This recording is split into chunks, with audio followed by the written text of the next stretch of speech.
good morning, everybody. My name is Maria Daniela Diaz Villamil. I'm a professor at the University of Los Andes in public international law, and I'm hosting you today in the panel on international trade and environment. Of course, two major pressing issues, not just because of the particular context we're living in, but the larger power dynamics that they had embedded within. So for our panel today, we have a wonderful batch of women, experts on both investment law and international environmental law. So I'm just going to go through the list of our panelists and present them. First, we're joined by Ana Milena Vives from Dentons Colombia, Sara Lucia Langón, currently at Cortes Millet Provost Colt and Muscle in New York City, Valerie Jurado from Dentons Colombia as well, Natalia Monroy, Pose Herrera Ruiz, Colombia, Maria Paula Sanchez, also from Pose Herrera, and Sofia Ardila. So I welcome you all.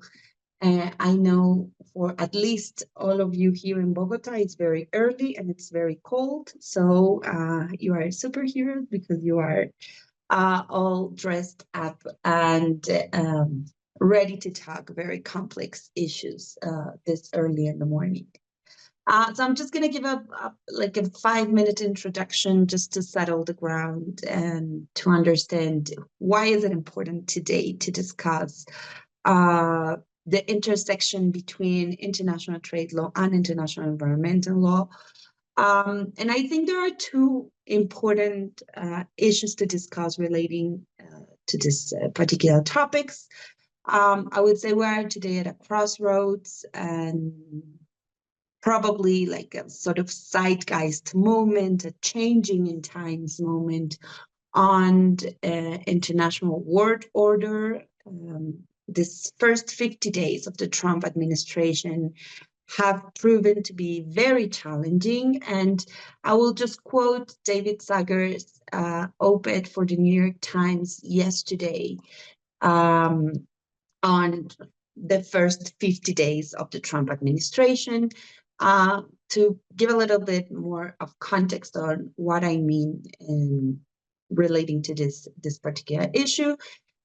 So David Sanger tells us, in a span of only 50 days, President Trump has done more than any of his modern predecessors to hollow out the foundations of an international system that the United States painstakingly erected in the 80 years since it emerged victorious from the World War II.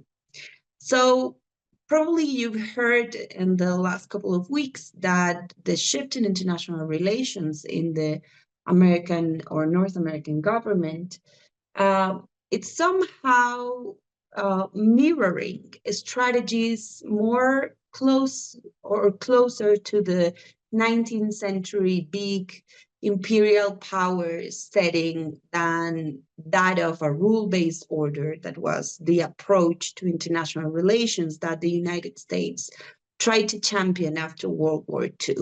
And that rule-based order embedded, of course, the General Agreement on Tariffs and Trade from 1947 that was aimed to create this particular like a trade system based on rules, but also a system that propelled free commerce or free trade as a major feature of international relations in the second half of the 20th century. And the indiscriminate use of tariffs as a means of punishment and as a means of twisting the wrist of friends but not foes seems to be a significant not only shift but somehow deterrence from that world-based order or a rule-based order. So that's one of the issues that we'll be grappling with today. Now, how is that this system it's going to look like in the following 4 or more years? Is it just a stance? Is it just a momentarily issue? Or it's going to be a long-term issue? It's going to change the features of international law and international system? Or is it going to be just temporary, just this administration? No? And let us remember, this is not the first time that Trump has utilized tariffs as a mean of twisting the wrist of especially its friends, no, its partners in international trade, no, and already a panel in the world, the panel of the World Trade Organization, has stated that Trump, at least regarding Canada and Mexico in 2019, was violating agreements on free trade, and the response was just not complying with decisions. So that's a particular challenge that we're facing now, but in a larger scale, because not only it involves Mexico and Canada, but probably also the European Union and other friends around the world, and not exactly American traditional enemies like China or Russia. So that's one topic on one hand. And on the other hand, we have a persisting challenge of international law embedded in the logic of fragmentation, especially the fragmentation between the regimes of international trade law and international environmental law. And one of the means that we've seen to grapple with that, with the challenges posed by fragmentation, is trying to use trade law in order to make states comply with environmental regulations, especially climate change related regulations. No, and it's really difficult to encompass particularly two principles that are very special, are at the core of the two systems. On one hand, in the international environmental law system, the common but differentiated responsibilities and respected capabilities principle embedded in the United Nations Framework Convention on climate change gives us the idea that although everybody has a responsibility to grapple with climate change and do something in order to address the climate emergency we're currently living in, it is not the same for those countries that have or that industrialized and obtained gains because of industrialization, and countries that didn't get to share that particular pie, right? But then we have international trade law, in which the non-discrimination principle is key, and non-discrimination understood in very liberal terms, in terms of just states being, or trade participants being all equal, right? So those are very different features of international legal systems that we need to encompass today, no? So we are, or this is the setting, this is the ground in which our debate will take place. We'll have three sections in this debate. We're going to start with a very general question on the most pressing current context-based situation, which is the use of executive power by President Trump. And we're going to have around 5 minutes each in our presenters. And then we're going to deep dive into our next section, which will be relating to this relationship between World Trade Organization law and environmental protections. And for the last part, we're going to discuss a little bit further on EUDR and its postponement. So for the first section, we've seen the ample use of executive power by President Trump. And what he has been doing is using tariffs, as I mentioned before, as a means to pressure commercial partners around the world. It all started with Mexico and Canada as a means of retaliating for the uncontrolled flow of fentanyl in the country and what he calls illegal immigration to the country. So given that context, can we say we are before a complete rupture of the World Trade Organization non-discrimination principle, or at least the World Trade Organization idea that trade is based in particular rules that need to be complied with and not just a given shift in domestic and foreign policy of one of the main competitors in the international trade system. And furthermore, in order to bring the issue of environmental protections, like what do environmental protections, or what role do they play in such a complex geopolitical context, right? So we're going to start minding time with Ana Milena, and then I'll go around with our other panelists. So just please take 5 minutes to address this introductory question. Thank you. Oh, well, thank you, Maria Daniela, for that introduction, and thank you, everybody, for attending this panel of wonderful and exceptional women in trade. I think it's a very interesting topic to start this question precisely on a panel about what should we do and what can we do under the WTO regarding climate change. But very specifically in this case, we see that this scenario is not a legitimate interest, as one may say, for climate change, but rather I think it's something that catches a lot of attention on whether actually the WTO is currently going this crisis, this paralysis, or however you may want to call it. The issue with the actions taken by the administration of President Trump is that they are not followed by any legitimate interest, as I was mentioned, but rather they are precisely retaliatory measures. And the WTO was created under the principle, or at least that is the perception that I have gotten after reading the preamble, its documents, agreement, etc., is that this is the trade organization, the place where all countries come together to make agreements, principles such as MFN, national treatment, and all others included, to discuss and to see free trade coming here. And when they discuss these agreements, so for example, the GATT, they acknowledge the possibility of having exceptions or other circumstances in which they could impose restrictive measures. What we see with the measures that were imposed by President Trump is that they do not fall under any of these provisions. So even though the WTO has given mechanisms to members to use them to restrict trade, this is completely contravening those limits that the WTO has set. And by doing it and by maintaining them and by having this strong position, perhaps there could be a rupture of what the WTO means for the international sphere.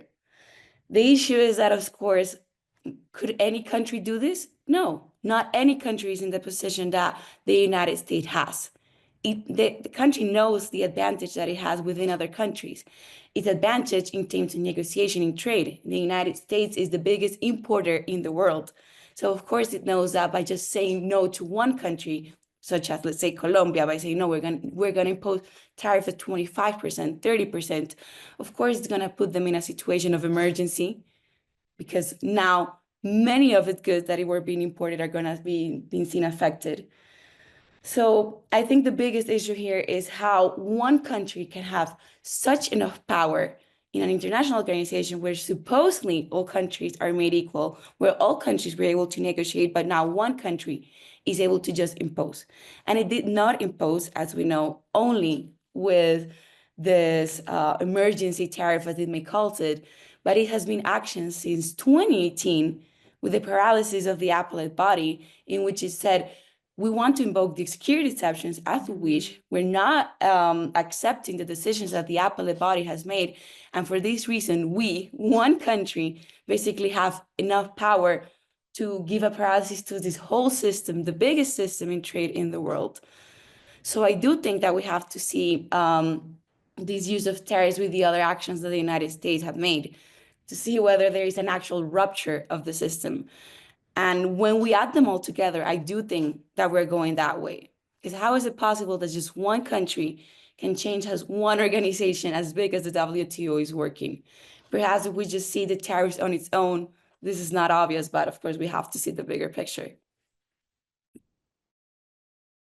Thank you for that very interesting first input, Ana Milena. I think it sets the ground very smoothly for the rest of the debates. So I don't know if Sofia Ardila wants to chime in and also share her thoughts on this.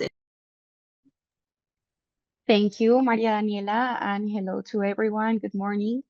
My name is Sofia, and and first of all, I want to thank you for inviting me here with these amazing co-panelists in this opportunity. Regarding this question, I would say that without any doubt, we are witnessing an erosion of the WTO principle of non-discrimination, which is one of the pillars of the multilateral trading system. But in particular, the most favored nation principle, which in this specific case is enshrined through Article 1 of the GATT, requires that any advantage granted to one WTO member should be extended immediately and unconditionally to all WTO members. So in this case, this is a clear example of the challenge of the non-discrimination principle. The tariffs established by the administration of Trump, the 25% tariffs on steel and aluminum imports from Mexico and Canada, and also as we saw in late January, almost to all products imported from Colombia. It's a direct challenge on this principle. Trump imposed these tariffs on the grounds of national security, but analyzing these measures in contrast with GATT Article 1+1, we could say that there is a clear disadvantage for those countries which, unlike all other WTO members, will have to pay a 25% tariff. So, on the other hand, and regarding the national security exemptions, it will be necessary to verify whether this measure really complies with the requirements established in the GATT regarding the security exemptions, which, for example, in the case of Colombia, even though there was not a measure, I do not think that they comply. But if we determine and if we conclude that these measures do not comply with the security exemptions requirements, we would say that it is not only violating the most favored nation principle, but also it goes beyond the limits of the WTO exemptions and sets a dangerous precedent for protectionist measures disguised as security policies. However, I also would say that the United States is not the only actor reshaping trade rules nowadays. And what brings us up today is, for example, the Green Deal, which introduces the CBAM and the deforestation regulation. And while these measures might seem intended to combat climate change, they are creating national barriers for trade, which are clearly an obstacle for developing countries, for example, which might be struggling to comply with these new rules. So bearing this in mind, the WTO was designed to reduce and regulate barriers to trade. However, we have seen that these measures imposed by major players such as the US, the UK, and the European Union have been a major barrier to trade in goods, and also challenging the non-discrimination principle. And regarding, for example, the environmental trade measures, I believe that environmental objectives should not rely only on trade measures. While I think the intersection of trade and climate policy is unavoidable, it is worth asking and bearing in mind that the main objective of the GATT and the WTO is trade, protecting trade. However, I think that trade should serve as a complement to climate action rather than being its primary driver. So we should ask how difficult would be, for example, for least developed countries, developing countries to comply without restricting trade. So I think that a good example will be having an approach that could develop a WTO framework for mutual recognition or environmental standards without restricting trade, and having and taking into account the mechanisms that are already in place in the framework of the WTO. Thank you, Sophia. And I want to pass the word now to Sara Lucia Dangon. I think you're joining us from New York, right? Yes. Not as Okay, cold so as Bogota. it seems that you have a better weather today than us here in Bogota. So please share a little bit of that shiny day that you're having there in order to address this first question. Of course, Maria Daniela, and thank you for the invitation. On the question of whether President Trump's recent executive orders and tariffs represent a complete rupture of the non-discrimination principle, I think that this is showing something much more profound or perhaps different than merely challenging one principle. What I think is that these measures are fundamentally questioning the legitimacy of the WTO and its agreements, of course, as effective mechanisms for modulating world trade and reducing tariffs. So I think I have a different opinion than Ana Milena. I don't think it's only the US, because as the United States implements these higher tariffs, what's happening is that all the other members of the WTO are also enacting retaliatory measures. So it's not one state, but the cascading effect that comes after Trump's initial tariffs. And when members systematically exceed the bound tariffs that are established in GATT Article 2, which is the schedule of concessions, they effectively challenge WTO's authority as the arbiter of world trade. So this is like just what I think of what's happening in the current trade war. But I just must clarify that this situation requires a more nuanced approach and like more of a case-by-case analysis depending on the state and the tariffs. Because right now, the trade war is being effectuated not only using tariffs that are under Article 2 of the GATT, but also states are using anti-dumping and countervailing duties, which if proper investigations are conducted, are permissible under the WTO. And also the schedule of concessions, the WTO schedule of concessions, the concessions are not as deep. The concessions are important, but these were 1947 concessions, the 1994 concessions, like these are old concessions, they're not as deep. So many of the current disputes that we're seeing right now, tariffs, are not countering WTO per se, but rather more profound trade agreements, bilateral and regional trade agreements. And the tariffs, the increase in tariffs that we're seeing right now are more directly going to directly impact the compliance of the commitments under FTAs and regional trade agreements than just the schedule of concessions of the WTO. That's it. Yeah, very mindful of time. It shows the influence of being in the US. So I'm gonna go with Natalia now. If you can share some of your introductory thoughts on this first couple of questions.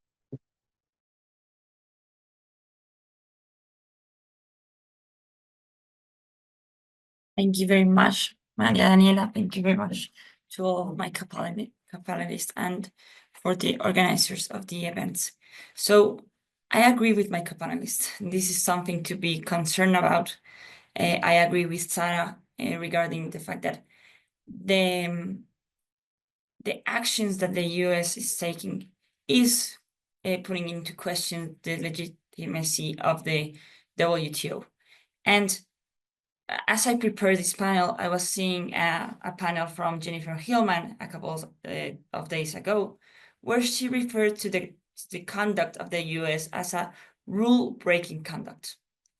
A rule-breaking conduct is a conduct that is very harmful to our rule-based system, such as the one from the WTO, right?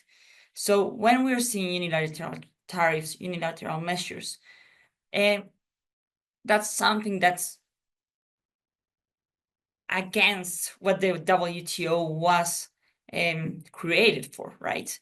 And then we got the retaliatory measures, and now we have that the European Union has already announced the possible list that will be subject to the countermeasures. It is a list that is currently available for comments until the 26th of March, if anyone wants to make comments. But we are seeing this dynamic in which unilateral measures generates retaliatory conduct. And let's add to all of this, well, this is not something that's totally new, right? We have that the United States has blocked the appointment of new appellate body members, leading to the appellate body paralysis in 2019, right? And December. And the appellate body has been paralyzed since then, right? And now let's add up to that China in 2018 took the United States before the dispute settlement system. They had a debate. The councils initiated on April 2018, and the case ended by 2020, where the panel concluded that the measures that the United States had taken were, first, inconsistent with the most favored nation principle, second, inconsistent with the schedule of concessions set in Article 2 of the GATT, and third, were not justified under the exception of public morals from Article 20 of the GATT, right? Because the United States was unable to prove that there was a contribution to the objective of the measure. And what is very, I think, paradoxical in this sense is that in 2020, the appellate body was already paralyzed, and the United States appealed the decision of the panel to avoid, because there's no one who can resolve this. So I don't know if we are in a rupture, a complete rupture, as you mentioned in your question, of the non-discrimination principles, but I do think that we are before a crisis, and a very tough one for the rule-based system. Thank you, Natalia. And I don't know, Valerie, if you want to just compliment a little bit more on that set of ideas, and then we can move to discuss a little bit further on the environmental issues with Maria Paula. Of course. So, well, thank you all for being here. We really appreciate it, and thank you to the organizing committee. Before diving into any specifics on non-discrimination, I do have to say that I agree with mostly everything that has been said. And it is quite evident that there is an underlying cause to the tariff increases, which is mainly that Canada, China, Mexico have, give or take for the past 20 years, been the US's countries that have the highest ranking in imports, but that contrastingly also have the highest ranking in a deficit in trade. So it's a cause that is mainly tied to protectionism. And if we analyze these tariff increases in the context of the WTO and specifically in GATT provisions, it's also arguably something that would fail to meet the criteria to be falling under the scope of a GATT exception. And something that I find very interesting in the context of these tariff increases is that one of the executive orders or the presidential memorandums that the Trump administration implemented was actually the reciprocity in trade and tariffs. And I found this to be a very interesting concept because, well, reciprocity in trade isn't something that is new to the WTO. It's in the GATT, but we usually understand it in the sense of mutual concessions. But for the Trump administration, this is sort of it's a zero-sum game in which the United States has to receive the same treatment from other countries, or the tariff benefits or the general benefits under the WTO won't be granted anymore. And that's the perspective that Trump is now using to sort of start and dissect every single relationship that the United States has trade-wise and unilaterally determine the trade treatment that each country should receive. So it's now a question of mirror reciprocity. And while I do agree with Ana Milena in the sense that not every country has the capacity to act in the way that the United States does, it does cause some sort of a rupture because being such a flagrant contradiction of the WTO non-discrimination principles leads to a possible domino effect of now multiple countries that have stronger positions in trade starting to unilaterally, well, impose tariff increases and go against those bound rates that guarantee the predictability and transparency of the WTO system. And with that, I'd like to go ahead and start talking a little bit more about how, well, environmental international law has sort of started to find its place in other aspects of, well, international forums in general. So I find it very intriguing that international environmental law has found a very effective way to enforce itself through trade, because international environmental law at its core is basically fundamented in principles. And while some of them have been able to fall out of that scope and go into customary rules, most of them haven't. So we have that alongside agreements that don't generally have enforceability like the agreements on trade do. So trade has become a forum that serves environmental law a very, very strong purpose. And I have two very specific considerations on this point that, well, first, any policy that a country implements that can have the capacity to affect the supply and demand of goods and services also has the capacity to create a positive shift towards environmental sustainability. Because if you are affecting the consumption or even the process and production methods through trade policies, you can slowly start shifting the perspective towards a sustainable practice in general. And on the other hand, well, we have the WTO system, which it was created, or as we currently know it, in 1994, and may not necessarily have been thought of in the context of climate change and in the urgency that today most countries address climate change. There is references to sustainable development. So it's a very interesting perspective to see how evolutionary interpretation takes place alongside sustainable development in the context of the Marrakesh Agreement and the WTO agreements in general. Thank you, Valerie. And just to close this round of questions, where like you started like touching upon on the environmental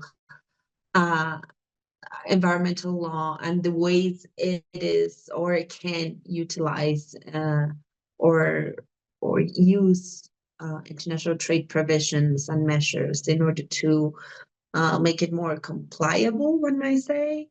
So I want to ask Maria Paula if you believe policies pursuing environmental objectives should be enforced via trade measures. And with that, we'll close this first round of questions, and then we'll really deep dive into environmental and GATT provisions. Thank you, Daniela. And first, I would like to thank the university for this invitation to host an event on international trade and environment. As you mentioned, Daniela, this remains a highly relevant topic, particularly as we seek to anticipate the impact of the European Green Deal among recent geopolitical shifts that are reshaping global landscape. Well, about the question if I believe policies pursuing environmental objectives should be enforced via trade measures, This is a really tough question. I've been thinking about it for a while because it's not just about whether these measures are WTO consistent or not. They might actually be consistent with certain limits. But the real question here is if I think environmental rules should be enforced through trade actions. And I think I will be a little disruptive here, hearing what Valerie just said. I actually think that the answer, my personal answer is no. And my answer is basically based on three main points. First, we know there are arguments on both sides using trade measures to push environmental goals. On the good side, or the arguments in favor, there is really only one thing or one strong point that I see. It could help stop pollution heavens, where companies move to countries with weak environmental laws to be more competitive. This, for example, illustrates the issue of carbon leakage, which is the primary objective of CBAM to prevent. But I don't really think trade measures can actually make countries raise their environmental standards or join global agreements. I think that's pretty much a dead idea these days. Now, the bad side or the arguments against, I think, are way more going on. First, such trade rules can easily be used to hide protectionism, which hurts developing countries and free trade. Plus, those developing countries might not even be able to meet the strict environmental rules. So it just blocks their growth. And also, there's a big risk, as you mentioned before with the previous question, of trade wars and retaliatory measures being imposed against environmental policies, particularly given the current geopolitical climate with the Trump's administration. And also, some argue about whether trade measures even work for the environment. Probably international cooperation and enabling technology transfer could be more efficient approaches to that aim. So there's more downsides than upsides to using trade to enforce environmental rules. The second reason I'm saying no is that if you look at the European Union's own market, these measures seems to be hurting their industries more than helping them. EU industry isn't ready in adapting to all of the environmental regulations, which is resulting in job losses, particularly in the car industry. You know that EU has a rule to ban, for example, combustion engines by 2035. Probably you saw that on March 5th last week, the EU announced that the rule is still in place, but they have pushed back the deadline for those carbon emissions limits. There were supposed to be 95 grams of CO2 emissions by this year, but now it's been delayed until the end of 2027. What they really delayed were the sanctions, the fines. So the EU is giving the industry 3 extra years instead of 1 to meet the rules and avoid the targets. I think also that could be also probably unfair competition for those who did meet the targets and already paid the cost of implementing that policy, like China, for instance, that was already complying with this policy with the electric cars. And finally, the third and final point I want to make is that the problem with the environmental policies is that they are really long-term. But trade measures or international trade in general are in many cases or immediate, or they move based on very short-term decisions. the world today doesn't let us think that way to set such hard deadline like banning all combustion engines by 2035. It is too tough to fulfill that prohibition when so many things can change actually in between. Probably use environmental measures like the Green Deal didn't foresee events like Trump's tariffs on its promotion of combustion engines or the changing customer demands, new technologies, and many other things that could harm those industries and make them less competitive. In today's world, these strict long-term policies don't work well with trade measures. They clash with the world's changing dynamics. It's extremely difficult to achieve these black and white goals for the environment through trade. Thank you. Thank you so much, Maria Paula. And with this reflections, I'm gonna go straight again to Ana Milena and ask her, how can we reconcile WTO members having different approaches to climate change mitigation and the interpretation of the GATT provisions on non-discrimination, especially for developing countries? Should they be granted policy space to find their own solutions to environmental concerns in the context of GATT provisions? So let's just start a little bit more on the specifics of the topics. Of course, and I think this is an amazing question. But before reaching the answer, I think it's important for us as a panel, but especially for the audience here present, that perhaps not all of them might know how the relevant provisions of the WTO work to understand the answer that we can reach today. So the WTO, for this question, I will say there are 3 relevant provisions. The most favored nations found under Article 1, the national treatment found under Article 3, and what these two say is basically, I treat other countries the same, insofar as own limits that we agree, but I also treat other countries as I treat my own. So those are 2 principles in the most simple of terms. The WTO does grant exceptions to these obligations, which we can find under Article 20, the general exceptions. And under Article 20, there are 2 relevant provisions that might tell us that the WTO does grant permissions to limit trade in the name of the environment. And these are those relating to the protection of exhaustible natural resources. And as previously found under Appellate Body Report, exhaustible natural resources has been found to mean things such as clean air, as in US gasoline was discussed. But we also found that there are restrictions that can help protect health of humans and of living things, so as to say.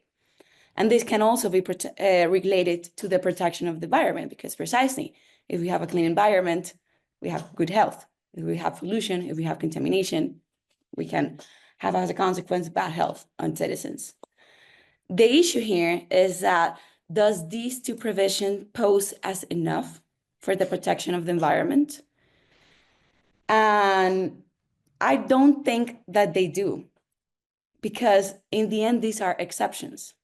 This means that countries are circumventing their substantive obligations and they're presenting arguments of exceptions so as to do something that is a legitimate interest. And exceptionally, as precisely the name says, these are exceptions, they are exceptionally. We may use them, but climate change is no longer an exception. All countries are being affected by climate change, all of them. So the question now is, if we are no longer under an exceptional circumstance, what can we do? If we can no longer use these exceptions, because who knows for how long the climate emergency that the world is currently undergoing is going to last? We don't know. So if we are using these exceptions indefinitely, they lose their nature.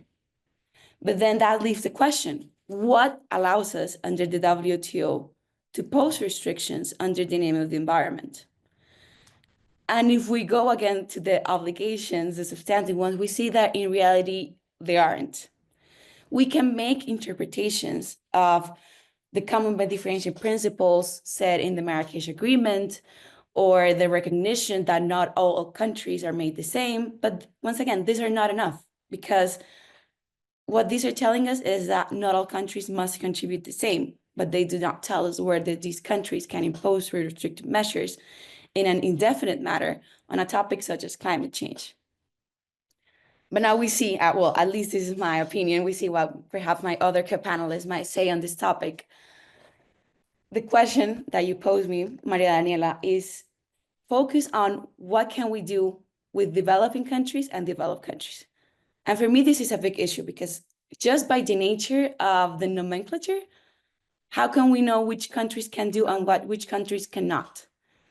We have the developing and developed, and perhaps on its face, it's simple, which are these countries, but it's not actually that simple, because these are names that are own designed. So what that means, and this is an example of the real world, China, even though it's the biggest or the second biggest economy in today's world, is a developing country. And that means that it's in the same position that a country such as ours in terms of its status. So if we are going to discuss whether countries can do or cannot do topics on climate change, I think we cannot do it until we define which are these nomenclatures or names that we're going to give to them. Because if we are going to go circumventing the trade obligations of Article 1 of Article 3, and they can do it because of an own design name, then what tells us which countries cannot just come up and say, I think I'm a developing nation, and for that, I think I'm able to do these measures, even though when we see its economic status, it does not align with that. So there is one big issue there, but if we solve that, then what else can we do? And should we be able to do that? And there are forums that do discuss whether developing and developed countries can do or cannot, but we also have to keep into account is what do developing countries actually want? I remember a lot an interview of, if I'm not wrong, so excuse me if I am the president of Suriname or Guyana, in which they recently found oil reserves. And they asked, and the interviewer asked the president or the prime minister, what are you going to do to allow this country to not affect negatively climate change, seeing all this development or production that you're going to have? And what he said is, that is not our responsibility. We are not the ones that caused this emergency. This emergency was brought upon us by developed countries that now that they have reached this threshold of comfort of economic development, they say now the environment is important. But before it wasn't. When we were developing our production system, it wasn't, but now it is. And they believe that all countries should contribute equally to climate change. And what he says is that is not justice, because we are in the process of developing, and we have to impose the same measures that these developed countries have, that they have the capacity to do. We are in a disadvantage. So now we see that we have a name issue, an economic development issue, an issue of whether developing countries actually want this. And now the last question that you posed me is if they should be granted policy space to find their own solutions. And in my opinion, I think imposing them to find solutions to climate change is a lot. I think they should be able to see what is the best for their country, but they should not be posed to the same standards that developed countries have had, because they cannot impose the same measures. But then we have the issue if whether developed countries impose measures, but developed countries do not, and it appears carbon leakage. And for those who have not heard the term, what that means is that if country A has imposed measures on restricting because of climate change, and they see that country B does not have these restrictions, and that it's better for their activity as a company, then they move from country A to country B to develop their economic activity, and now they're not following the climate change guidelines that the first country had imposed on them. So this question has a lot of branches, a lot of issues, and that have to be taken into account. So as to summarize, how can we reconcile members having different approaches? If we see them just as individual measures, I think the exceptions could be used, but as I mentioned, these will not be individual measures. Many countries are going to impose them for a lot of time, so the exceptions are going to fall short. And there's going to have to be another mechanism for when this climate emergency reaches its peak point and countries have to do something else. But then comes the issue as what should develop and developing countries do. And I do not think that it should be divided just on name, but other systems should be imposed. Which one? I think it falls far from my scope. I wish I had an answer, but that is where I fall on that answer. Thank you, Ana Milena. Thank you for joining us because we know that you have some time restrictions, and we're very pleased that you managed to arrange a little bit of time to be with us today and share your wonderful insights on the topics we're discussing this morning. So thank you again. And I think Ana Milena, like the way in which Ana Milena approaches the question just opens again a debate that it's been roaming around the contemporary discussions precisely in the context of tariffs and free trade internationally. So probably you've seen that both the Trump administration and other more liberal prone commentators in the US and around the world have questioned, for example, have questioned the issuing of very meticulous regulations that, in the view of this more pro-free trade, free trade approaches to international trade, have labeled as hindering development, especially in the European Union, and deterring companies from, developing particularly some technologies within the Eurospace. And they refer particularly to measures such as of course, the Green Deal, but the Carbon Border Adjustment Mechanism in the European Union, or the new deforestation regulation that has some of its parts already in place and others just being postponed in time.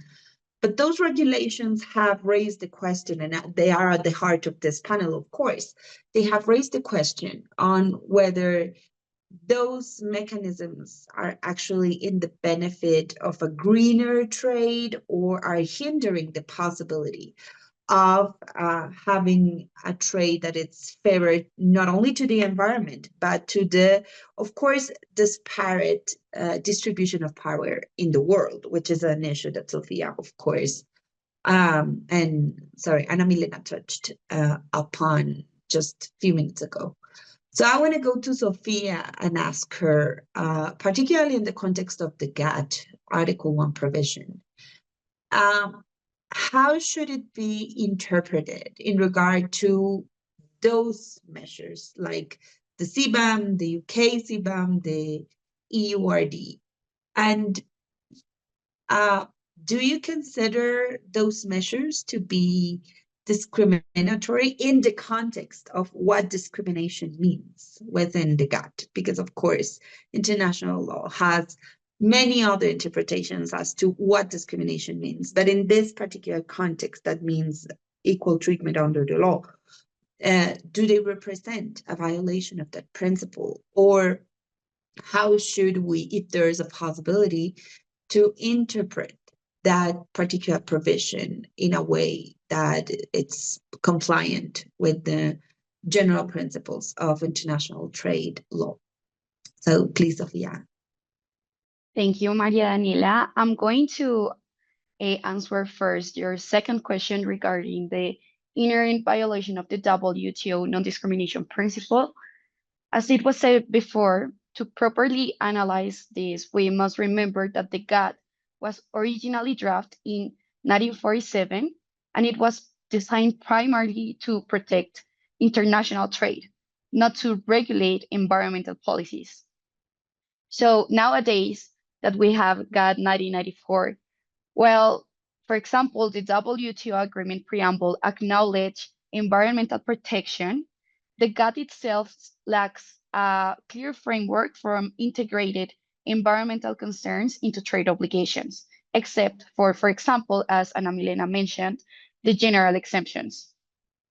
So now the question arises and is like, does the CBAM or the new deforestation regulation violate the Article 1+1 of the GATT? As I was mentioning before, the most favored nation principle establishes that any advantage granted to one member of the WTO should be extended immediately and unconditionally to all members.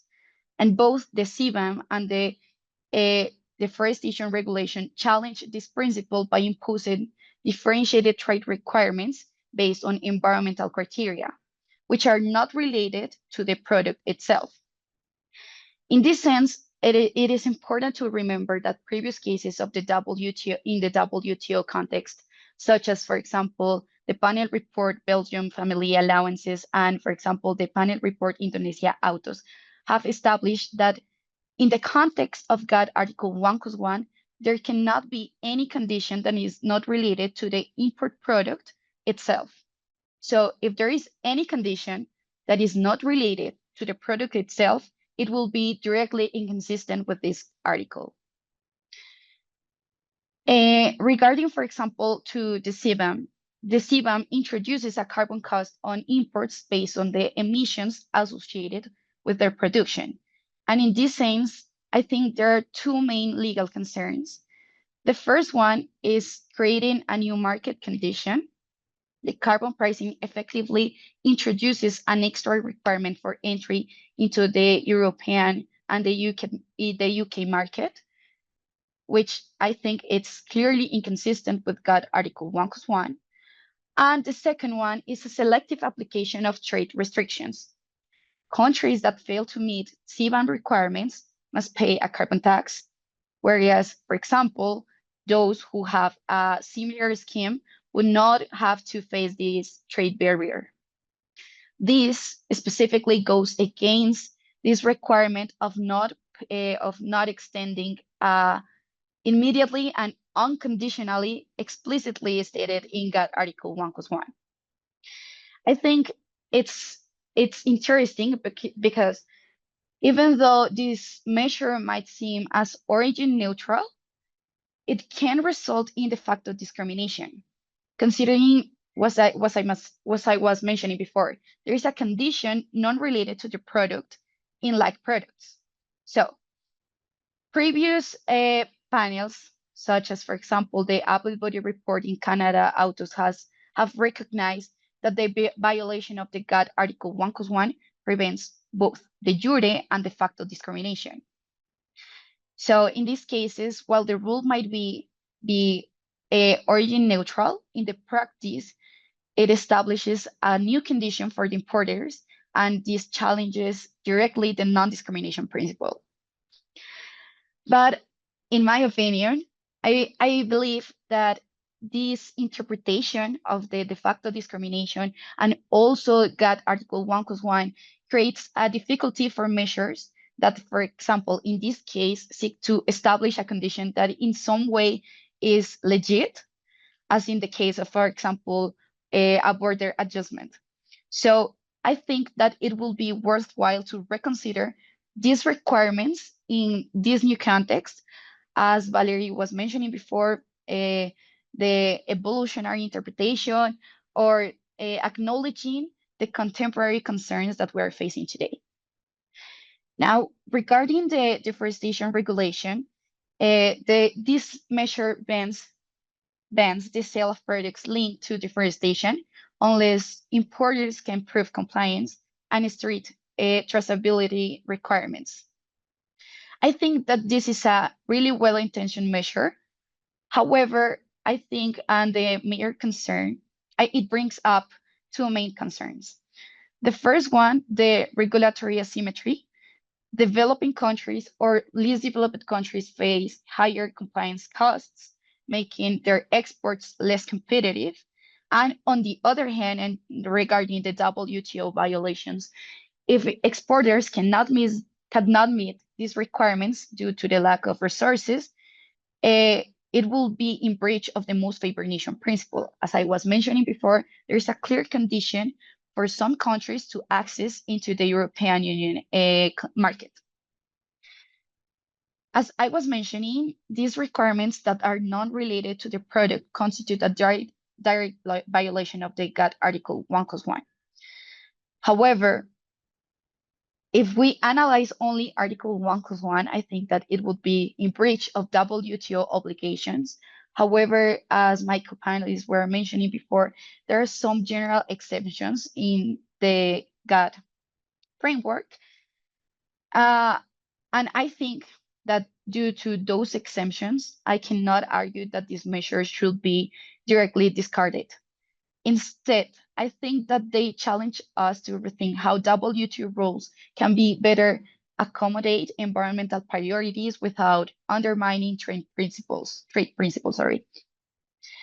Specifically, GATT Article 20B, protection for human, animal, or plant life, or 20D, conservation of exhaustible resources, are some exemptions that we must see in this context, but which I think is the most the difficulty in here is that these exemptions require strict necessity tests that cannot be applied in some way. So it must be necessary to promote a more flexible approach to these exemptions, considering that they are not commonly accepted in disputes in the WTO context. I think that it will also be important to think about a more flexible interpretation of the most favored nation clause. And when analyzing these exemptions, it should be reconsidered the interpretation of the common but differentiated responsibilities, considering that, for example, as I was mentioning, developing and least developed countries face structural disadvantages and may need a special treatment, such as, for example, the enabling clause, which is part of the GATT Article 1+1, which provides for differential treatment, but is not often invoked.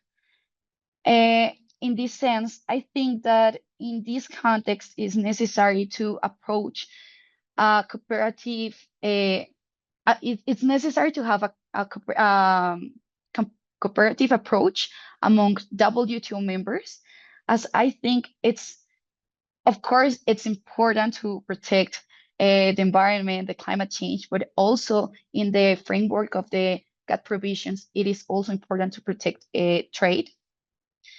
So I think that GATT has nowadays mechanisms that can indeed support these initiatives as long as they are interpreted in a flexible manner, differently than the interpretation that has been given to them through these years. Thank you. Thank you, Sophia. Now I want to jump to Sara, because I think Sophia already touched upon generally, not just only on the non-discrimination clause, but like more broadly in the GATT in itself. But maybe how should we understand not just GATT provisions, but the role of the World Trade Organization within the context of these regulatory measures aiming to enforce climate and environmental objectives? Do you consider these measures to represent maybe not a fragmentation, but maybe a breaking of the World Trade Organization system, and more concisely a return to this pre-GATT arrangements in which, as we've been seeing with the case of tariffs, cross-border trade being conducted in a more unilateral and state-by-state basis and not under this like general rules based order. So if you could share some input on those, we'll be very thankful. Great, Maria Daniela. Well,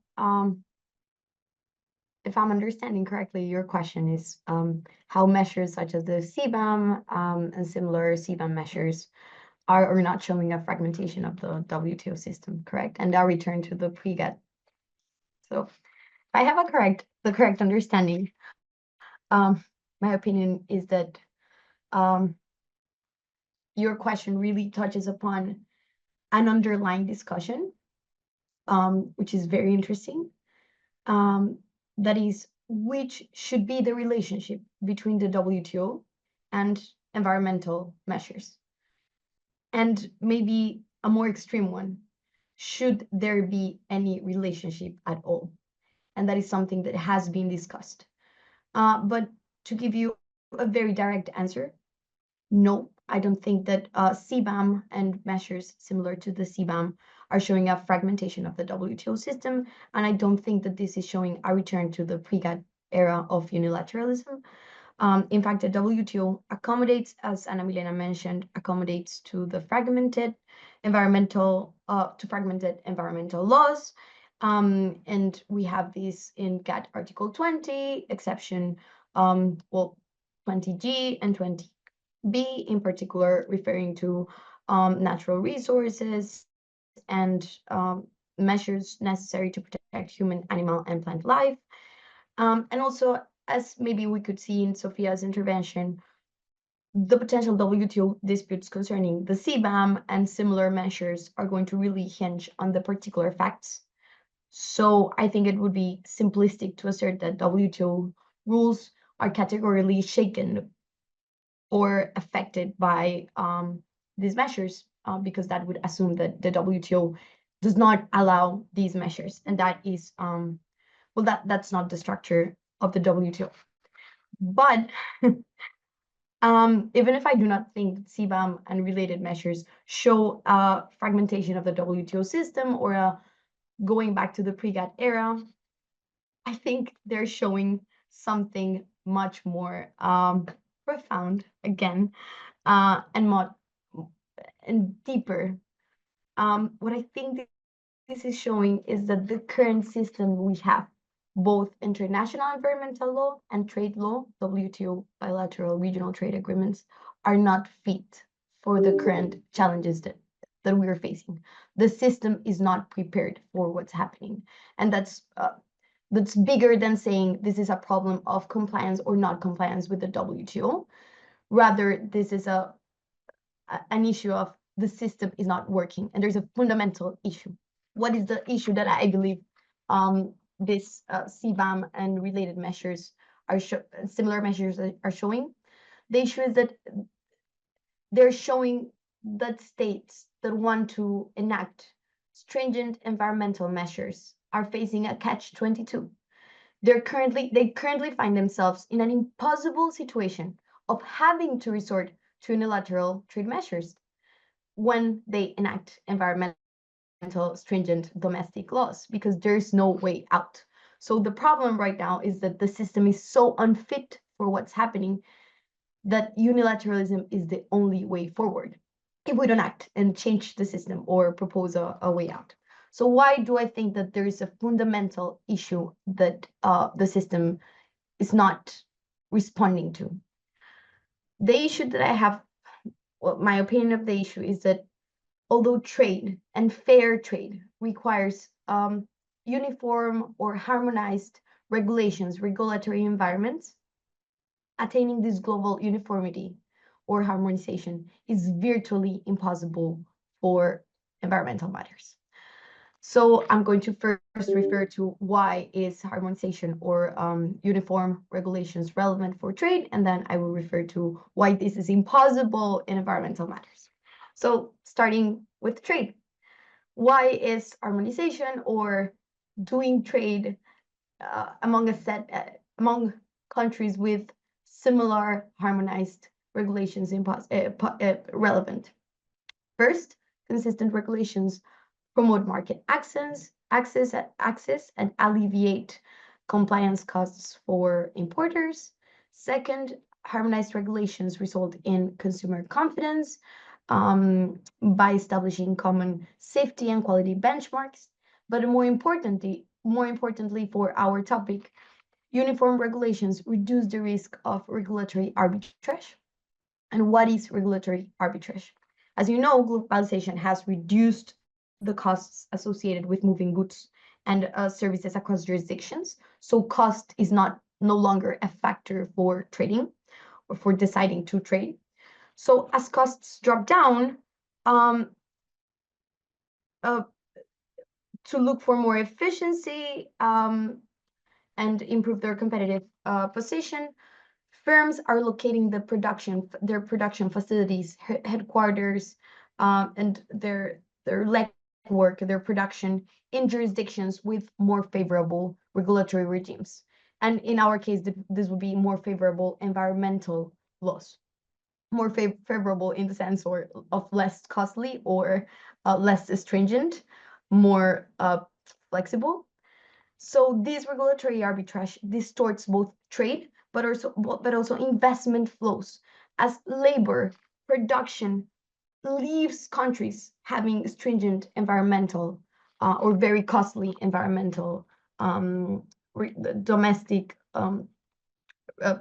laws. And this is at the core of the US challenges to the current trade system. All of US product, well, not all, but a big chunk of US production left the US to states such as China, of course. So this is really at the core of what's happening.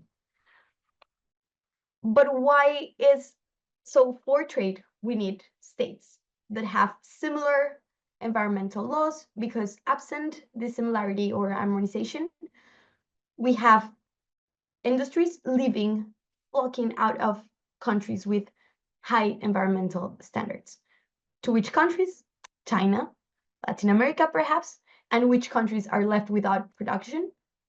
The global north, because we know that in environmental matters, global north be global south makes a huge impact. So why is environmental uniformity almost impossible or virtually impossible? So first, the climate crisis impacts all states differently. So while small island states are concerned about rising sea levels, then you have the US, Australia, and India feeling the effects of extreme weather events. Then you have China and Africa struggling with decline in agricultural yields due to climate change and so forth. So these differentiated impacts result in divergent national priorities. States do not agree on which is the most pressing environmental issue. The national priorities are all over the place because each state feels differently what's happening, the environmental crisis. Second, of course, as Ana Milena mentioned, geopolitics contribute to the stalemate. While developing states have expressed concerns about the impact of strict environmental regulations on their economic development, they have claimed that developed states are the major contributors to environmental damage. Of course, they assert that they have the right to have lower environmental regulations. Developing countries believe that taking stringent measures on environment could hamper their economic development. So this north-south divide, if I may, hinders the possibility of having consistent harmonized regulations, because the structure of environmental environmental law does not work in that way. So third, which is the one I just said, environmental law is at odds fundamentally with harmonization of regulations. Why? Right now we have over 700 multilateral environmental agreements, and none of them call for consistent environmental regulations. Even when states commit under these agreements to achieve certain targets or goals for environmental protection, all of these agreements contain flexibilities for each state to decide how they will achieve that target. So even if all states have the same targets or similar targets, the ways of achieving those targets are different under the currently enforced multilateral environmental agreements. Second, this rationale behind having these differential ways of achieving targets and even differentiated targets is core to the common but differentiated responsibilities principle, the one that we have discussed previously. Not all states share the same responsibilities vis-a-vis the environmental crisis. Of course, the global north has a bigger responsibility of enacting higher environmental measures, and of course, the global south is not historically under that obligation, if I may. So the principle of common but differentiated responsibilities, which is at the core of the current environmental law, vouches for not having precisely an harmonized environmental regime, because the idea, what justice is in environmental matters, is each state having these common but differentiated responsibilities, and of course enacting very different local laws to protect trade. So also, and like to add on all of these, environmental law has not developed consistently in only one multilateral big environmental treaty. They have tried. This has been impossible. And why? Because the regime has developed in a fragmented way, very responsive to particular challenges. So we have a convention on the ozone layer, a convention on climate change, a convention on biological diversity. So if you see, all of these conventions are responding to a specific issue. So we do not have even one international environmental law regime. So how can we ask for consistency in environmental regulations? So in short, while international trade requires harmonization of local regulations, environmental law at its core, it's at odds with such a harmonization because of divergent national priorities, north-south divide issues, and the structure of the international environmental law regime, and in particular, the use of the common but differentiated responsibilities principle. So this is precisely the catch-22 for all states attempting to regulate environmental matters. They want to regulate on the environment, have stringent measures to protect the environment, but at the same time, they have a domestic industry. And this domestic industry is being profoundly impacted by the imports of products from countries without such stringent environmental measures. Of course, cheaper. So picture a government enacted stringent environmental measures. These measures are going to be very costly for the domestic industry. The domestic industry, let's say, complies and pays all of this money and has all of these very, very high environmental standards. So what would happen if these domestic industries crash because of the imports of similar, and we can discuss whether there's similarity or not, but that's another discussion, similar products imported from jurisdictions with low environmental regulations. Is this fair trade? No. And I think that's the key, that's the core of the US issues with the current system. But what's the other side? Should we all refrain from protecting the environment to protect their competitive advantages of our industries? No, we shouldn't stop protecting the environment to protect our domestic industries from imports, perhaps from China, originated from China or from Latin America. So that's also not a solution. So domestic environmental measures are not enough. We're going to still have the imports of dirty products. So this is why the issue is that unilateral trade measures on the environment are the only way out for states facing this catch-22. And unilateral trade measures such as the CBAM, what they're trying to do is that they have a desire of leveling the playing field for their domestic industries operating under stringent regulatory environments via foreign industries that are located in flexible regulatory environments. Benefits of unilateral measures, such as the CBAM, they help avoid what Ana Milena mentioned, the carbon leakage, that is the relocation, as I mentioned before, of domestic producers to countries with laxer, flexible environmental policies, and unilateral trade measures disincentivize such, or that's the idea, to disincentivize such regulatory arbitrage by countering the potential advantages associated with operating in countries such as, for instance, China. But I really don't want to end my my intervention calling for unilateral measures. Unilateral measures are problematic. They deepen the crisis of the multilateral trade system. They can be veiled protectionism and not really come from a place of protecting the environment and also protecting the domestic industries, but rather from a just plain protectionist desire. And also for environmental outcomes, it's not clear that these unilateral environmental trade measures, such as the CBAM, are really increasing environmental protection. Why? Because these measures might in fact increase the trade of dirty products between dirty producers. So increasing the trade between, I don't know, China and Latin America, and then creating a sub-trade between the US and the EU. So the core of this is that we're facing trade that is no longer a system that is no longer fit for multilateral trade, but rather for trade among like-minded states, like-mindedness, via what? The environment. So trade is going to be operating on the basis of, do we have a similar approach to the environment? I will trade with you, we are like-minded, but then we're going to have like several blocks and like blocks, mega regional trade flows.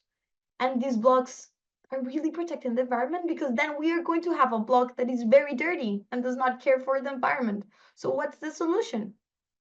I don't know, but just short answer again, I do not think that CBAM and related measures are showing a fragmentation of the WTO, but rather they're showing that the current system has no answer to the challenges we are facing, and that unilateralism, even if not perfect, is the only solution that states are facing when they face this catch-22 of, okay, either I protect their environment or I avoid the complete crash of my industry.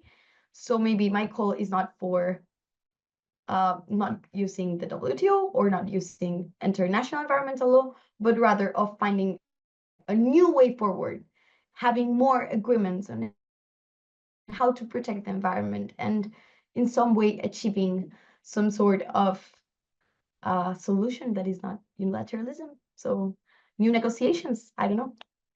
I don't have the answer. Thank you, Sarah. Thank you, Maria. Yes, and I'm sorry I had to interrupt you, but just being conscious of the time, I just wanna like close this second round of questions with Maria Paula. If you could just like delve a little bit more on the impact of policies implemented in developing countries compared to the impact of such policies in developed countries, because I think this divide between developing and developed has been very present in the answers of our other panelists. But I think both Sara's and Ana Milena's answers try to grapple with this, like the differentiation between developing and developed, or global north, global south. Like there is of course deep debate still on those categorizations, but do you believe that both have the same policy leverage or action and capacity to grapple with the environmental challenges posed by, for example, climate change, at the same time with the need to protect, for example, domestic industries, an issue that was just very present in Sara's presentation? So if you could just give us a little bit of input on that regard, it would be amazing, please. Sure. Thank you, Maria Daniela. Well, I just first want to mention that I'm very agree with Sara. I think that our views are very aligned, and that's why I mentioned in the first question you asked. That's actually the reason why my answer to the first question about the effectivity of the trade measures on complying environmental policies, I think is not the best way. They're not effective, and that's why I have reservations about the efficiency of the trade measures in compelling countries to elevate their environmental standard and participate in environmental agreements. I believe that approach is increasingly viewed as unpractical. As I mentioned before, probably a dead idea these days. But going back to your question about the developing country capacity to handle these policies, well, the impact of policies implemented in developing countries versus developed countries differs significantly. And they certainly don't have the same policy space or action capacity. I'm just going to mention 4 or 5 points, but of course, there are more points. But I think that first, developed economies generally have more diversified and resilient economies. This means that they can often absorb policy shocks like environmental standards or trade regulations more easily.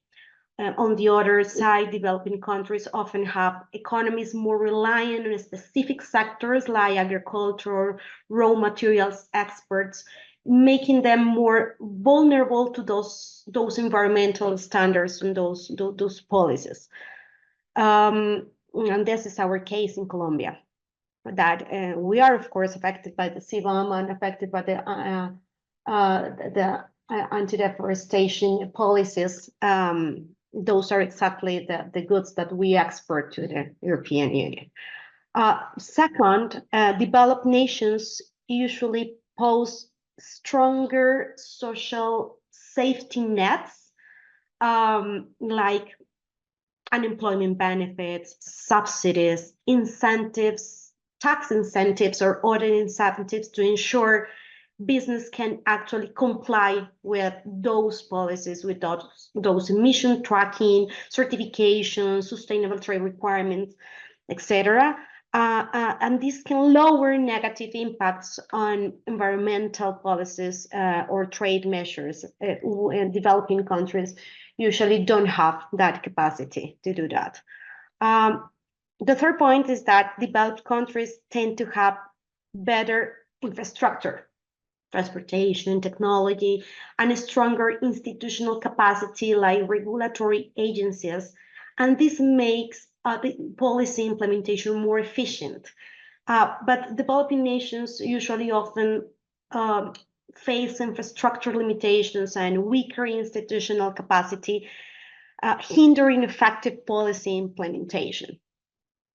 The fourth point is that developed economies have greater access to capital markets and can borrow money more easily, providing greater flexibility or policy implementation. But developing countries often face limited access to capital and higher borrowing costs, which is, of course, a very strong difference here. And last, I think that developed economies have more advanced technology and higher rates of innovation, which can facilitate the implementation of modern and effective policies. Developing countries are usually dependent on the technology transfer for developed nations, which can limit some aspect of this policy option. Of course, to bridge this gap, international cooperation is important. Programs like WTO's Aid for Trade and Standards and Trade Development Facility that support developing nations in building compliance infrastructure, including testing, accreditation, certification systems to comply with those environmental policies and requirements. Financial and technical assistance from developed countries plays also a key role in helping emerging economies to adopt low-emission agricultural practice and sustainable trade mechanisms. But even with those aids, I really think that in essence, while environmental policies such those to mitigate climate change are of course important for all countries, their implementation and impact are heavily influenced by the level of economic development and available resources. Thank you. Thank you, Maria Paula, for your input on this very pressing, I think, question, not only for international trade but for environmental law as well, and largely for international law and the idea of a community of nations that is, of course, in the real deal of things, not really as equal as the international system tries to portray it. So let's go a little bit like way more specific. The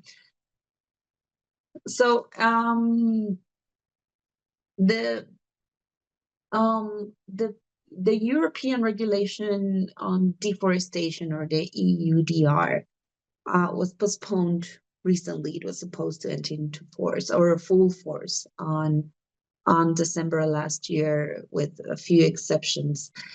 And of course, that postponement has raised particular issues and discussions on the effectiveness, or perhaps the rationale behind such measures in particular context, in this case, the European Union. So I want to go with Natalia on this particular issue. So how is that postponement impact the consistency of the European Union's climate policies and its ability to lead, as it has supposedly have been for the at least past long decade, international environmental changes, or moving forward the fulfillment and the compliance with international environmental goals. Is that leading role passing already? Is that the European Union idea of being the champion of climate protections and environmental goals achieving, has it elapsed? Has it gone already? And will this additional year be enough for companies to implement the significant changes required by the deforestation regulation in their supply chains? So if you could just share a little bit of your input on those matters, we'll be very thankful, Natalia. Thank you, Maria Daniela. Just let me introduce very briefly what the EUDR is about. So this is a regulation on deforestation-free products, as you mentioned. So it's applicable to commodities such as palm oil, soy, coffee, rubber, chocolate, amongst others. And what it means is that products that are imported to the European Union will have to be deforestation-free. This means that they shall be produced in a land that has not been a forest. And well, there is a specific date. So it's before 2021 or after 2021. If it was a forest after 2021, and then you deforestate it to produce either the coffee or the chocolate, then that would not be considered a free deforestation product. The second thing that it has as an objective is that the producer must comply with the relevant laws of the country of production. We're gonna see that has been a very big issue, for example, in Colombia. We will dive into that in a minute. And second, the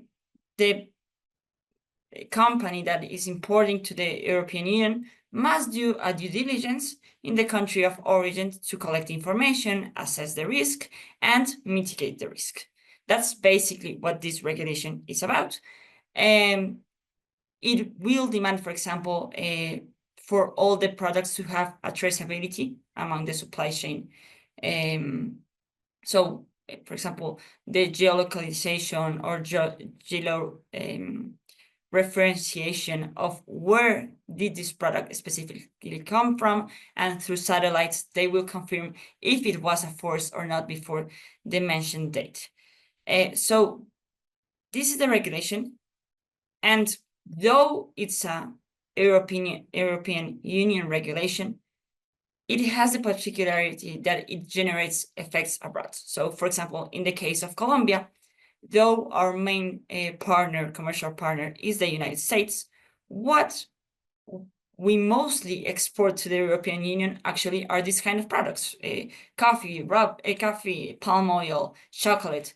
The European Union is a great consumer of these goods. So when these regulations come into force, though they are regulations from the European Union, it's just as if they were mandatory for us, right? Because if we don't comply with them, we will be left out of the market.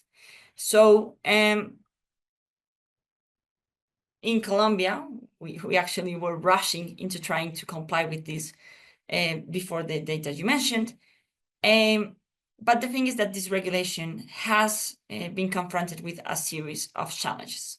First of all, as I mentioned, well, it has extraterritorial effects, which means that it has to deal with very different mindsets, right?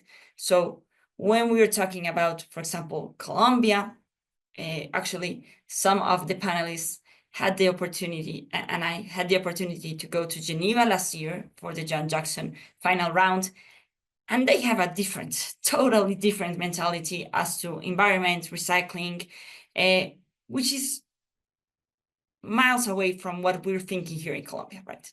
So this regulation built with this mindset. Additionally, generally, what happened in responsibility is that each company was responsible for what it did. So if it polluted a lake, then it would be responsible. What we're seeing with the UDR and with other supply chain regulation is that now the companies are responsible for what's happening upstream, right? What's happening in their supply chain. So if they are buying from a company that's differentiated, then they will be responsible and won't be able to import those products in the European Union. So that's one of the challenges. The other one is, for example, and that was what I was going to mention, the informality. So here in Colombia, we have a lot of informality. And this has been a great challenge when it comes to the requirement of complying with the relevant laws of the country of production, right? Because if you ask the farmer to prove that the land where it has where it has all of its crops is their own, here in Colombia, that's very difficult. Many people just arrive to this land, starting with their crops, have been there for 10 years, but maybe they don't have the official documents. And the informality in many countries, which is, I think, something also part of the mindset, really different from what happens in the European Union. That's something that has been very challenging. So the European Union, seeing all of these challenges, has extended the entry of force for 1 year. And there are many ways to see this. So some countries are glad that this happened because they will have more time to comply. Others are quite disappointed because they were doing all that was in their possibilities to comply and were really close of doing so. Colombia, in many of sectors, was doing really good, actually, and was in some sectors already ready to comply with the measure, which would have been a competitive advantage, right? And the other way of seeing it is every minute, 10 fields of football courts of forests are being shut down.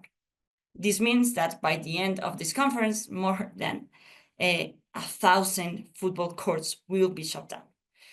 So now let's multiply that for a year, right? And many non-profit organizations are highly concerned of this. So there are many ways of saying it, right? But to your question and to the question of does this impact on the way the European Union is leading this path into sustainability? I don't think so. I think that the EUDR is just one of the many measures of the Green Deal. The Green Deal has a very ambitious deadline or goal, better, which is 0 emissions by 2050, and that requires a series of different measures that are currently being in place. So 1 year of the delay, I don't think will affect the European Union.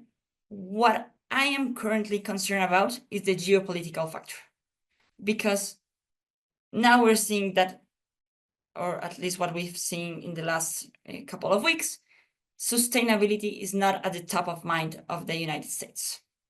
And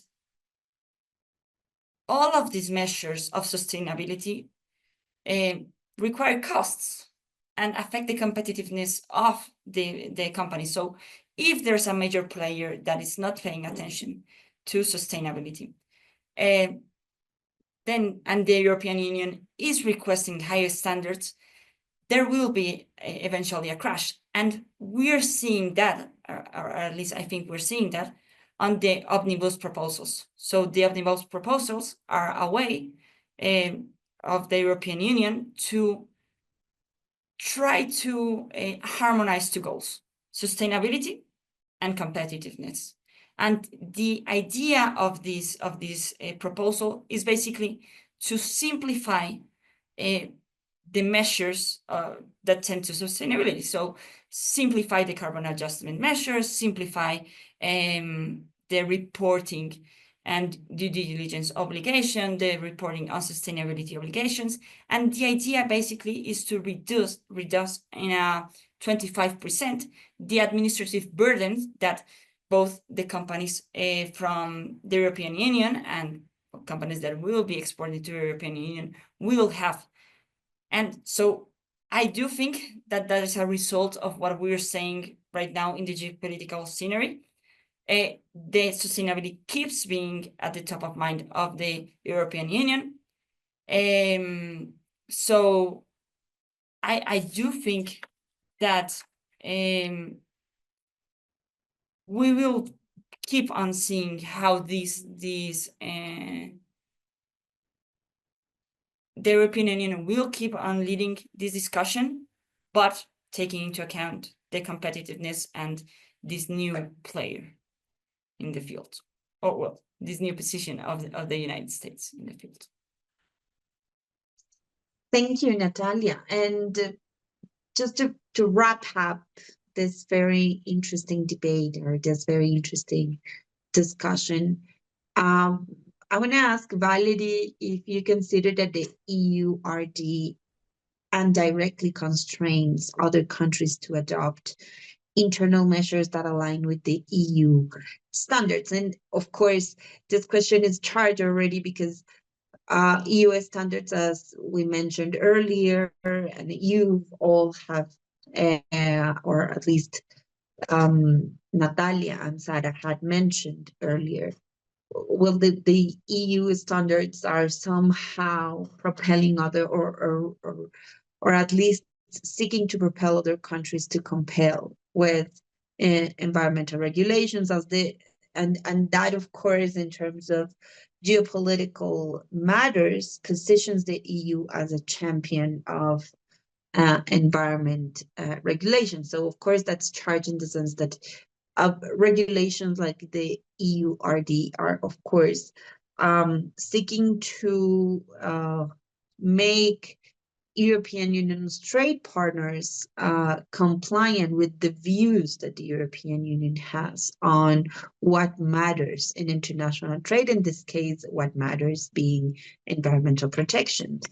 So more like concretely on this, is that propelling trade partners into a more green conscious sort of trade interpreted as an extraterritorial application of European Union measures, and what would be the implications of such an understanding. So if you could just help us dive a little bit on that issue, and with that we will wrap up. We are a little bit tight on time, so please just take this last minutes to address the question, and we'll leave the Q&A for everybody that is interested.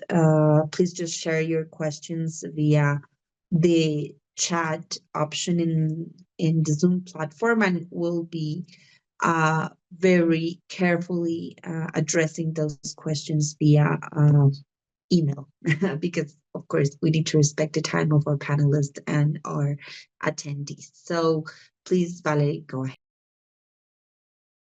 Well, thank you for those questions, Daniela. And well, I think Natalia has very precisely explained the European Union deforestation regulation and its overarching implications on economies worldwide. So I'd like to dive in directly to, well, address the first question that you pose and start by bringing forth two key points or aspects of the regulation that I believe can cause other countries to adopt internal measures that have to align with the European Union's standards. On one hand, we have something that Natalia already mentioned, and it is that the regulation imposes a prohibition from placing or making products that are categorized as commodities under the regulation available within the European Union market, unless they meet three conditions, which is first, that they have to be deforestation free, that the commodities have to have been produced in accordance with the relevant legislation or regulations in the country of origin, and finally, that they are covered by the due diligence reports or statements. So while all of these conditions are very important and have specific nuances, for this particular question, I do believe that the second condition, which is to have states and nations have a regulatory or legislatory consideration on either deforestation or green policies in general, such as conserving biodiversity or greenhouse gas emissions, means that if a country does not have clear or specific standards on these matters, their producers will be limited to enter the European Union's market. So there is effectively a specific standard within the EUDR that mandates countries to adopt internal policies if they do not already have one, and in the scenario that they do want to continue being a trade partner with the European Union. So now that brings me to the second point that I find really important of the EUDR, which is that there isn't only a prohibition included within the EUDR, but there is also a set of sanctions and a manner in which the supervision will occur over producers that enter into the European Union market, which is generally a country benchmarking system that assesses countries on the basis of a risk level. So different factors enter into this analysis, such as the rate of deforestation that, well, has occurred or is occurring within the country, also the rate of expansion of the agricultural land that is being used for the commodities, but there are also different factors such as having legislation, having sanctions, having relevant policies in each country that align with the deforestation regulation. So this is also an incentive for countries to not only comply in a mild level with the EUDR, but it means that if you comply in a manner in which can be classified as low risk by the European Union, we will have lower standards for supervision and even lower standards for reporting information, which is something that will generally ease the way in which producers can enter into the European Union market for those specific commodities. And well, that leads to the second question that you posed, which is if there is an extraterritorial application of these measures. And well, the extraterritorial factor, I believe, arises in part from the lack of a systematic and cohesive international response to climate change. This is something that Sara was mentioning in her, presentation, and it is that unilateral measures have sort of become the norm to address environmental issues. And if we don't have a binding global agreement on sustainability that is enforceable, the collateral effect will definitely be that some nations will have a inherent power to sort of shape the standards that others must follow. And specifically in the case of deforestation, well, the European Union has definitely been a pioneer and has taken the first steps in creating a comprehensive framework that definitely has cross-border effects. And this is where we sort of enter into a gray area, because the general rule of territorial sovereignty indicates that usually the power to control the activities of or conducts of a specific enterprise that has multilateral impact is specifically where the conduct is being created or is having effects. But in this specific scenario, we see that there is a fine line between enforcing the EUDR within the European Union and its extraterritorial application on other countries, as Natalia mentioned. So now, like, bringing it back to the current debate on the European Union and deforestation specifically, I do think that they have been criticized due to the efforts that they have come to, as Sara said, level the playing field and externalize the package of climate policies outside of its own territory to ensure that national producers and foreign producers have equitable conditions when addressing environmental costs.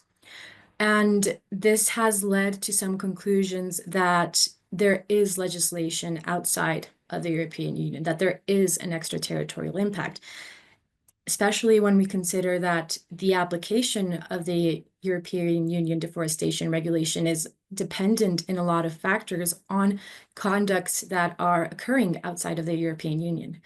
As Natalia explained, most conducts in Colombia right now are either trying to trace specifically if the land has any deforestation precedent, or trying to start the geopolitical targeting. And these are impacts that are currently occurring within Latin America, within Colombia, and not necessarily in the European Union. However, on this note, I do believe that green measures in general tend to have extraterritorial effects. For example, most environmental regulations refer to preventing climate change on a global scale. They don't just refer to preventing climate change in the country. That's impossible. So we see also with all the environmental policies that are addressing specifically process and production methods that it has an extraterritorial application, because the process, when in the context of trade, is occurring outside of the country that is imposing the measure.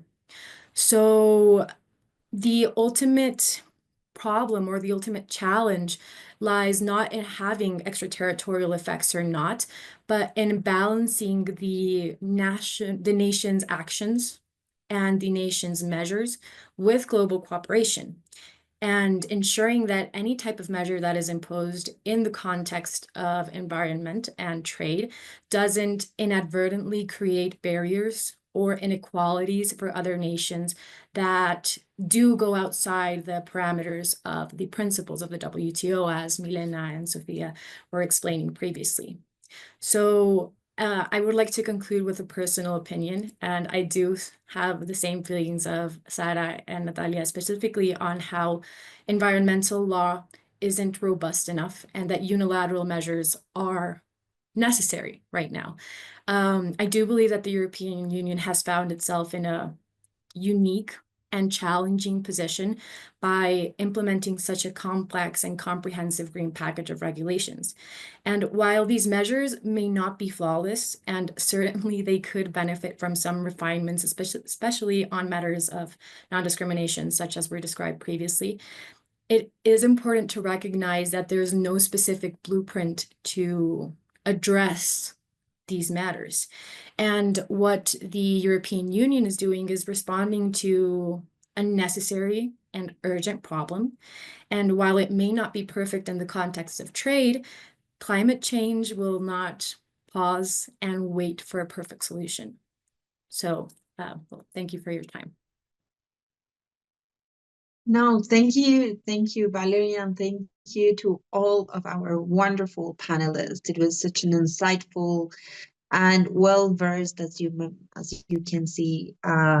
We had a panel of experts, and I'm very honored to have moderated this encounter, and I hope this spaces in which wonderful, brilliant young women are again summoned to discuss this very pressing contemporary issues.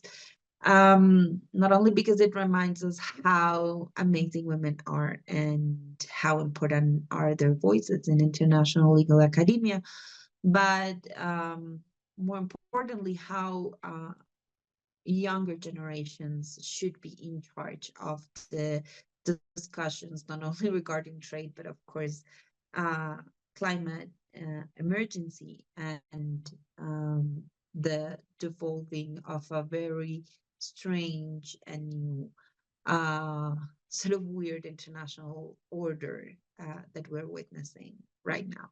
So with that, I will leave you all to go ahead and do your chores for the day. Thank you for joining us.